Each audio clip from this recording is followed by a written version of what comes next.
রাজনৈতিক অস্থিরতা ও জ্বালানি সংকটের কারণে দীর্ঘদিন ধরে বিদেশি বিনিয়োগে মন্দা চললেও চলতি বছরের প্রথম ৩ মাস জানুয়ারি থেকে মার্চে বাংলাদেশের নিট এফডিআই আগের চেয়ে উল্লেখযোগ্য হারে বেড়েছে। বাংলাদেশ ব্যাংকের হালনাগাদ পরিসংখ্যান অনুযায়ী এ সময় নিট এফডিআই এসেছে $৮৬ কোটি, যা আগের বছর একই সময়ের তুলনায় ১৪৪% বেশি। চলতি বছরের প্রথম প্রান্তিকে দেশে মোট $১৫৮ কোটি এফডিআই এসেছে। এর মধ্যে বিদেশি বিনিয়োগকারীরা $৭১ কোটি দেশে ফেরত নিয়েছেন। ফলে নিট এফডিআই দাঁড়িয়েছে $৮৬ কোটি, যা ২০২২ সালের পর সর্বোচ্চ।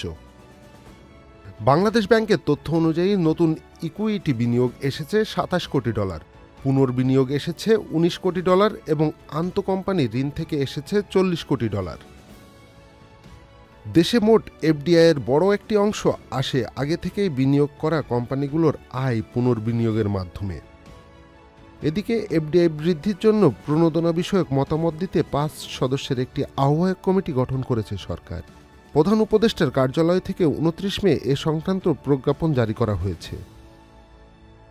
মাহবুব Morshed, channel I online. Bundle থাকলে প্রতি সেনমানিতে টাকা বাঁচবে।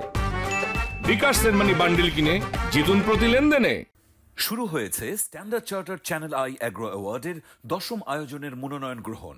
এবার নতুন ক্যাটাগরি বছরের সেরা ছাদ কৃষক সহ মোট ১৩টি ক্যাটাগরিতে পুরস্কার প্রদান করা হবে। মনোনয়ন গ্রহণ চলবে আগামী ১৫ জুলাই ২০২৫ তারিখ পর্যন্ত। বিস্তারিত জানতে ভিজিট করুন www.agroaward.com এবং ফোন করুন 018737000556 এই নম্বরে।